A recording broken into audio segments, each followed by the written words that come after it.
Warahmatullahi wabarakatuh Kang Bro. Ketemu lagi dengan IWB Kang Mas. Baru sekarang IWB sempat bahas atau nggodok video tentang MotoGP Catalunya kemarin.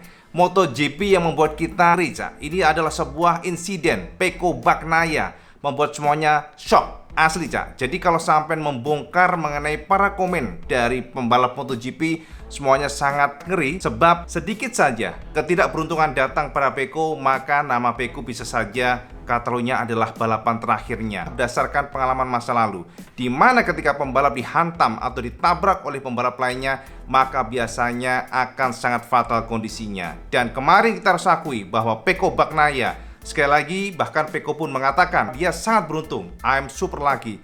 Jadi ini memang kondisi yang tidak pernah kita bayangkan. Pecco Bagnaia lost traction ban belakang sehingga dia high side, terpental dan dihantam oleh Binder. Dan untungnya, sekali lagi, Cak, untungnya adalah ternyata kemarin Pecco dihantam hanya pada kakinya. Bayangkan seandainya berputarnya Pecco ya. Kalau seandainya nih jatuhnya Pecco dan pada posisi di mana kepalanya berada di kakinya, maka ceritanya akan berbeda. Maka Binder bisa saja menabrak bagian kepala dari Pecco. Dan inilah yang sangat ditakutkan oleh para pembalap MotoGP. Bahkan Marc Marquez pun mengatakan bahwa MotoGP family harus gembira, harus bersyukur dengan apa yang terjadi kemarin. Kejadian yang cukup mengerikan bagi kita semuanya, khususnya para pembalap MotoGP. Nah Kang Mas, tentu saja IWB akan bahas secara detail, bongkar fakta, kenapa itu terjadi, kenapa Pecco sudah sangat meyakinkan tiba-tiba high side dan lost traction ban belakang. Apa yang terjadi dengan motornya? Apa yang terjadi dengan Pecco? Apakah Pecco terlalu banyak buka gas? Apakah Pecco terlalu nge-push? Memang kalau kita lihat dari awal, beberapa komentar mengatakan bahwa Pecco terlalu ambisius, Pecco terlalu overconfidence, di mana kondisi bannya tidak cukup untuk panas. Jadi belum cukup lah. Secara suhu idealnya belum cukup untuk digeber secara maksimal, karena ini baru start. Dan ternyata Pecco mengatakan bahwa secara kecepatan sama, treatment dia sama, keluar tikungannya sama, speednya tidak berlebihan, speednya sesuai standarnya. Akan tetapi kenapa kok bisa dia high side? Inilah yang akan kita bahas. Dan kita akan juga kutip apa yang dikatakan oleh Tardozzi, bosnya dari Ducati, yang ternyata Tardozzi dari Ducati pun cukup kaget. Mereka merasakan keanehan, sebab ternyata dari konfirmasi Tardozzi ditemukan data logersnya. Untuk memberikan gambaran kesampaian, Cak, detik-detik seperti apa, termasuk juga Enea Bastianini, yang ternyata justru Enea Bastianini ini memang, kita lihatnya agak terlalu memaksakan diri, Cak. Enea terlalu overconfidence, Enea terlalu nge-push, dan ini membuat pembalap mengalami cedera, termasuk juga Bezzecchi dilaporkan cedera, dan juga Enea Bastianini, Cak. Ternyata Enea mengalami crack pada pergelangan kakinya, termasuk juga pada tangannya, sehingga dia harus operasi dan dikonfirmasi bahwa Bastianini tidak akan bisa membalap sampai dengan Mandalika. Jadi Mandalika akan hadir, tapi di Misano nanti absen, termasuk di India juga absen. Jadi ini akan menjadi sebuah bencana bagi Enea yang saat ini, tahun ini menjadi salah satu pembalap yang dipromosikan ya, dari satelit rider menjadi factory rider, akan tetapi justru hasilnya mengecewakan. Nah, diberikan gambaran kesampaian detik-detik bagaimana kecelakaan yang terjadi kemarin di Catalunya. IWB sudah siapkan simulasi gambarnya supaya sampean tercerahkan, Cak, karena bagaimanapun ini bisa menjadi gambaran kesampaian apa yang terjadi pada Enea, kenapa Enea sampai crash, dan juga apa yang terjadi pada Pecco Bagnaia. Inilah video yang bisa share kesampaian tentang detik-detik bagaimana fakta di lapangan tentang kejadian insiden Catalunya. Kita bongkar langsung ini, Cak. Jadi kita akan mencoba untuk memberikan analisa frame by frame. Ini adalah gambar dari MotoGP dan kita akan putus-putus ya. Jadi nggak selalu full frame. Soalnya justru nanti akan kena copyright, ya. Jadi teman-teman harap maklum. Yang penting sama dapat gambaran bagaimana detik-detik insiden yang mengerikan di awal. Jadi secara start kita perhatikan banyak sekali pembalap yang terlibat, Cak, gara-gara kecerobohan Enea Bastianini. Yang pertama adalah di sini, Cak.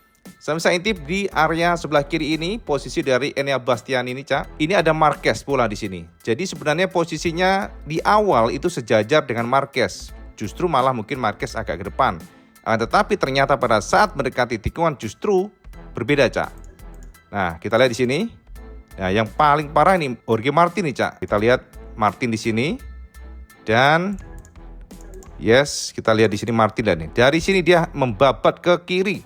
Gak kira-kira, Cak, hampir nabrak. Kalau nggak salah ini adalah Viñales. Tuh lihat tuh. Viñales kaget ya, sempat bereaksi memiringkan motornya dan boom, lihat tuh. Coba balikin ya. Lihat nih. Tuh, sadis mas, hampir dihajar nih. Dan selalu Pecco adalah salah satu pembalap yang luar biasa saat start. Power Ducatinya juga membantunya sih, Cak. Kita lihat. Oke, nah posisi dari Enea. Jadi ada dua, Cak, saya perhatikan.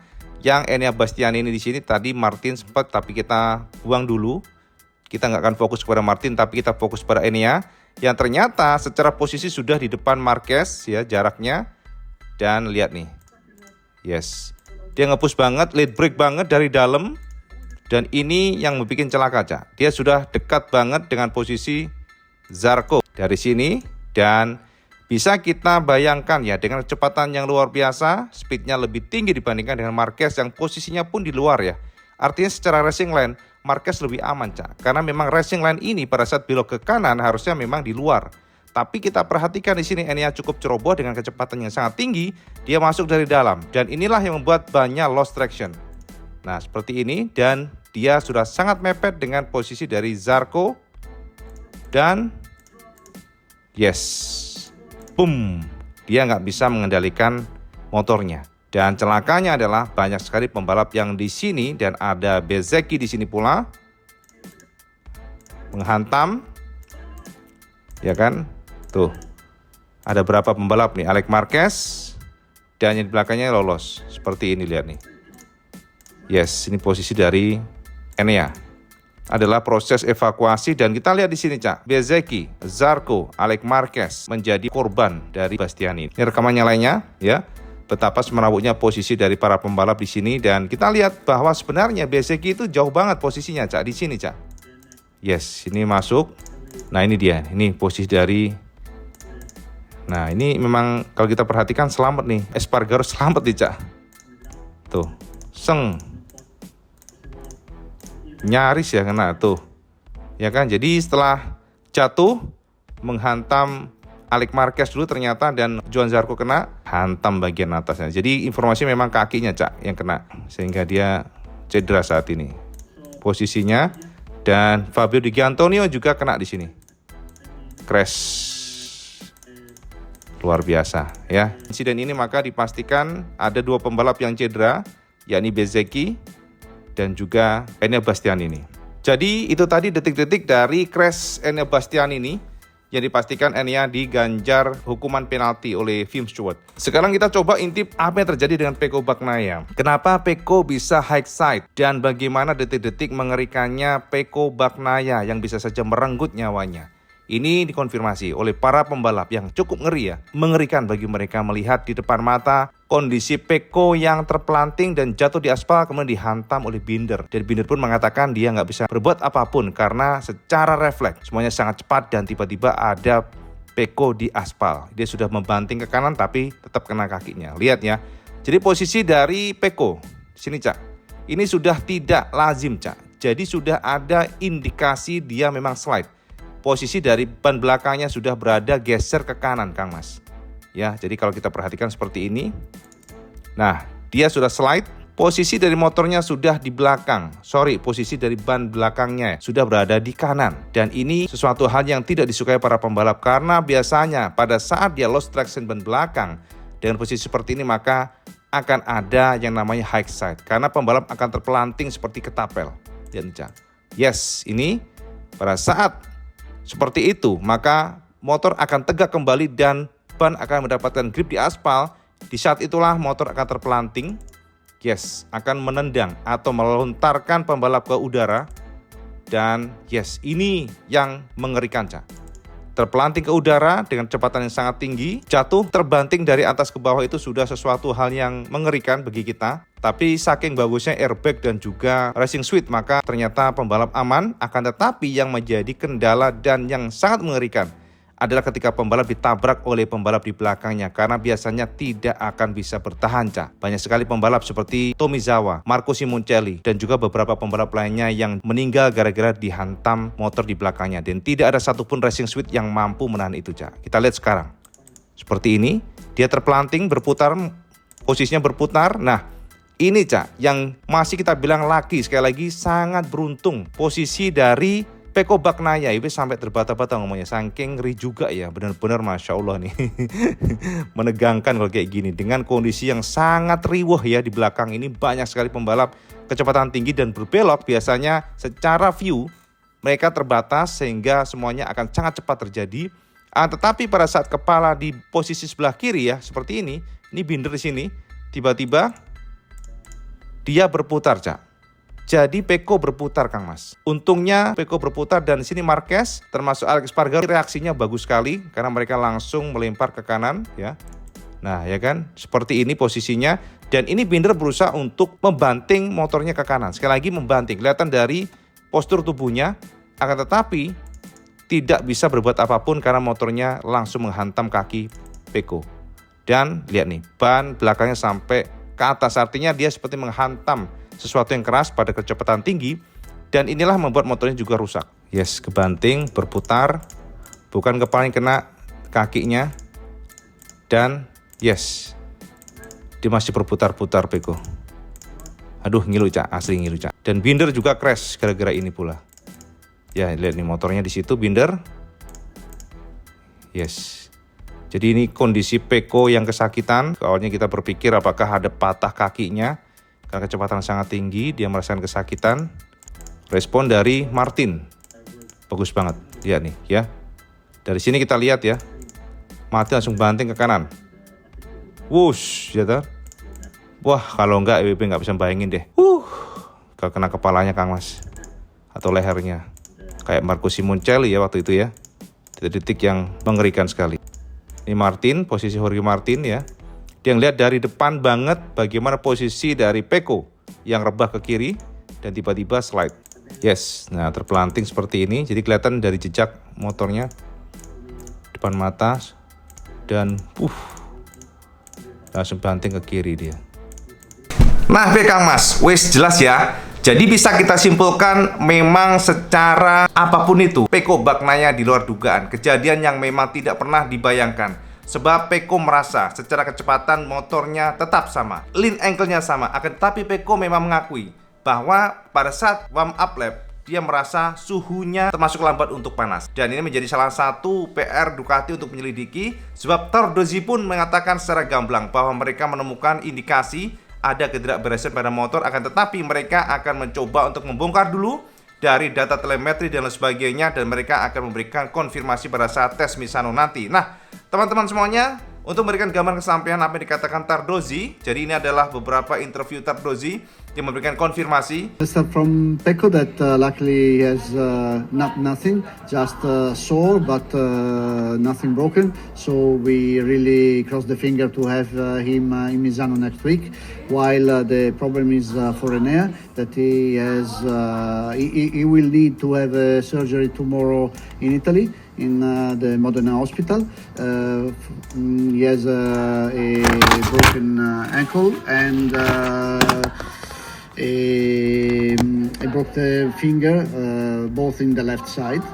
So both will need a surgery, and I guess that he will be off for Misano, and we'll see for how many races. Yang menarik, Cak, dari interview antara Tardozzi dan MotoGP ternyata diperoleh konfirmasi dari Ducati bahwa mereka tidak menemukan keanehan pada saat ngecek data logger ataupun data telemetri, mulai dari bukaan gas yang dilakukan Pecco ataupun kecepatannya dan juga sudut kemiringannya. Ini artinya ada sesuatu yang berbeda. Bisa saja mungkin dari suhu bannya yang memang belum optimal, akan tetapi Ducati belum bisa memastikan, dan mereka mengatakan dari tim Ducati sedang melakukan penyelidikan, mereka akan memberikan konfirmasi di Misano nanti. Jadi mereka memang cukup bingung, Cak, dengan apa yang terjadi pada Pecco. Bahwa pertama, Enea Bastianini ini dipastikan tidak akan ikut race pada next race, bahkan mungkin bisa saja dia akan absen 3 race dan baru akan kembali pada saat GP Mandalika. Itu konfirmasi dari Tardozzi. Dan yang kedua adalah syukur alhamdulillah buat sampean semuanya, para fans dari Pecco Bagnaia, karena dikonfirmasi setelah melalui pengecekan yang sangat-sangat intens. Sebab sebelumnya pada saat di medical center, dokter menemukan ada indikasi retak pada tulangnya, pada tulang kakinya, tulang tibianya dan juga tulang atasnya ya bahasanya. Akan tetapi setelah mereka dibawa ke rumah sakit Big Hospital yang memiliki alat lengkap justru ternyata tidak ditemukan adanya crack. Jadi ini adalah good news buat teman-teman para fans MotoGP Ducati khususnya dan juga Pecco. Jadi ternyata hanya memar pada kakinya. Ya, kita sih memang agak bingung ya. Katanya hanya memar, tapi kenapa Pecco menggunakan tongkat ya? Jadi ini gambar-gambar yang ibu bisa dapatkan pada saat Pecco keluar dari rumah sakit setelah pengecekan. Dan mungkin saja Cak ya, mungkin ada retak yang mikro, kita nggak tahu, tapi secara official memang para dokter mengatakan tidak ada cedera serius, hanya memar doang, sementara tulang-tulangnya aman saja. Tapi ya itu tadi, kembali lagi kepada kenapa Pecco menggunakan tongkat ya kalau baik-baik saja. Itu yang kita juga penasaran. Akan tetapi apapun itu, Pecco memberikan penegasan bahwa mereka akan kembali ke Misano secepat mungkin. Mereka berusaha untuk kembali bisa membalap di Misano. Jadi itu adalah konfirmasi dari Pecco Bagnaia yang bisa besar kesampaian semuanya. Dan tentu saja good news buat Fabio Quartararo dan Yamaha, karena ternyata kemarin adalah sebuah hasil yang luar biasa. Setelah kita melihat pabrikan Jepang suffering, pabrikan Jepang kesulitan, akan tetapi ternyata Fabio Quartararo mampu menunjukkan bahwa dia adalah pembalap Jepang terkencang.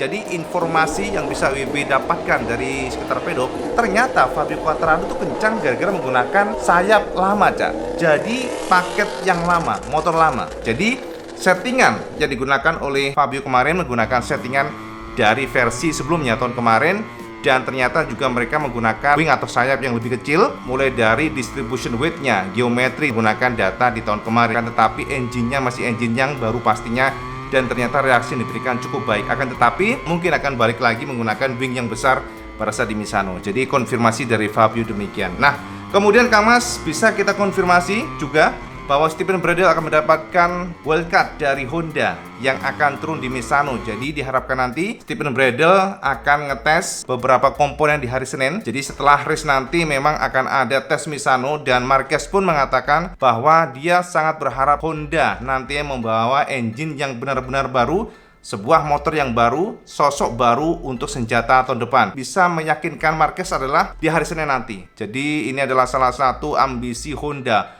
untuk mempertahankan Marquez, dan juga Marquez berharap akan mendapatkan senjata baru mengingat posisi dari Honda yang semakin terpuruk dan semakin jauh, makin tidak jelas, Cak, jauh bener masalahnya. Dan itulah usaha dari Honda untuk meyakinkan Marquez.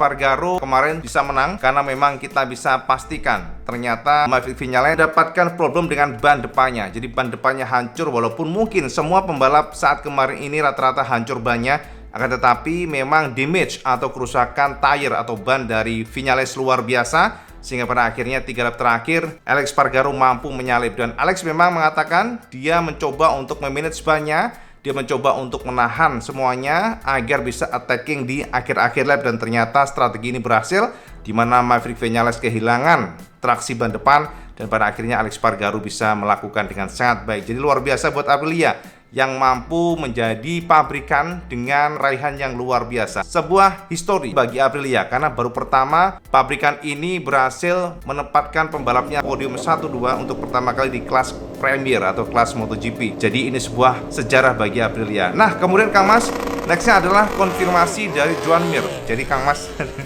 di Joan Mir tersyok-syok, Cak. Jadi kalau sampai intip dari list kemarin, bagaimana Joan Mir hanya finish di posisi ke-20, dan ternyata Mir mengatakan dia merasakan motornya mengalami keanehan. Jadi setelah 6 lap nyaris ban belakangnya hancur. Jadi konfirmasi dari Joan Mir, dia hanya bisa saving karena tidak bisa nge-push motornya mengingat traksinya sangat lemah. Jadi rear tire atau traksi belakang nyaris tidak ada karena bannya sudah hancur. Mengingat kemarin memang teman-teman harus tahu bahwa para pembalap Honda menggunakan ban soft untuk bagian belakangnya. Cukup mengejutkan, Cak, karena Catalunya adalah salah satu sirkuit yang sangat boros pada ban. Tapi kenapa Honda menggunakan ban tersebut? Alasannya dari Joan Mir adalah mereka tidak memiliki kekuatan untuk melawan para pabrikan lainnya, sehingga diferensiasi diharapkan akan memberikan perbedaan. Akan tetapi justru ternyata pilihan mereka membawa mereka kepada bencana. Kemudian untuk Marquez, Cak, Marquez memang memberikan konfirmasi pula bahwa Mark happy, dia tidak crash lagi. Dia hanya mengaplikasi race dengan eco mode bahasanya, Cak. Jadi nggak ada attacking, dia hanya berusaha untuk mengumpulkan data, berusaha untuk finish. Dia nggak mau nge-push karena memang kelemahan atau motornya sudah pada limitasi, mengingat tidak ada traksi, dan itulah yang memberikan gambaran betapa sulitnya pabrikan Honda saat ini, sehingga kuncinya adalah di hari Senin nanti. Ke depan akan ada race di Misano. Race Misano ini akan digelar pada tanggal 8 September, Kang Mas ya. Jadi kalau kita lihat dari Misano, kalendernya ini adalah sebuah sirkuit yang sebenarnya adalah sirkuit yang disukai Marquez karena dia memiliki prestasi yang luar biasa di sana. Sirkuit ini panjangnya adalah 4,23 km, sementara untuk straightnya memang tidak terlalu panjang, Cak. Straightnya hanya sekitar setengah kilometer atau 530 meter. Dan jika kita perhatikan secara komposisi, untuk tikungannya ada 10 ke kanan, ada 6 ke kiri. Jadi ini akan menjadi tantangan bagi pembalap untuk mempertahankan atau menggunakan asimetris tire, yang mana bagian kanan ya pastinya lebih keras dibandingkan sebelah kiri. Jika kita lihat dari recordnya, di beberapa tahun terakhir dikuasai oleh para pembalap Ducati seperti Pecco pastinya. Itu aja update IWB tentang bagaimana Catalunya kemarin. Mungkin agak telat tapi nggak masalah. Yang penting kita dapat gambaran bagaimana kondisinya, dan bisa dikonfirmasi bahwa sekali lagi Pecco Bagnaia selamat dari cedera serius. Pecco Bagnaia dipastikan hanya memar dan dia akan kembali di Misano. Kecuali Enea Bastianini ini justru lebih parah karena dia mendapatkan cedera ankle dan juga pada tangannya, dan ini harus dilakukan operasi. Maka dia akan absen 3 race di Misano, kemudian juga di India dan juga Jepang, dan baru kembali di Mandalika nantinya. Kemudian juga konfirmasi dari Marquez, kuncinya adalah Misano nanti. Pada hari Senin dia akan lihat seperti apa Honda, dan jika Honda bagus bisa saja dia akan continue. Tapi kalau memang mengecewakan, IWB juga cukup khawatir ya, dia akan mengambil keputusan untuk meninggalkan Honda. Karena kita tahu Marquez memiliki klausal boleh pindah ke tim lainnya dalam kontraknya jika dia pindah ke tim satelit. Jadi saya harus tahu ternyata ada klausal dari HRC yang memberikan fleksibilitas, memberikan izin kepada Marquez jika memang dia pindah ke tim satelit maka boleh, Cak. Tapi kalau tim factory baru nggak boleh. Makanya kita lihat walaupun dia secara kontrak sampai dengan 2024, Marquez pindah dari Honda terbuka jika dia pindah ke tim satelit. Itu kita lihat seperti apa nanti. Stephen Bradle ya akan turun di sana. Ini artinya memang sepertinya Honda sedang menyiapkan banyak sekali persiapan komponen untuk new produknya, new bike-nya, new weapon ya bahasanya, senjata barunya untuk next tahun depan. Karena Misano pastinya para pabrikan akan membawa senjatanya. Semoga mencerahkan teman semuanya, dan kalau teman suka video ini teman like, share, dan subscribe. Oh lali, Cak, sampean sholat 5 waktu karena itu yang paling penting. Assalamualaikum warahmatullahi wabarakatuh. Salam segendos.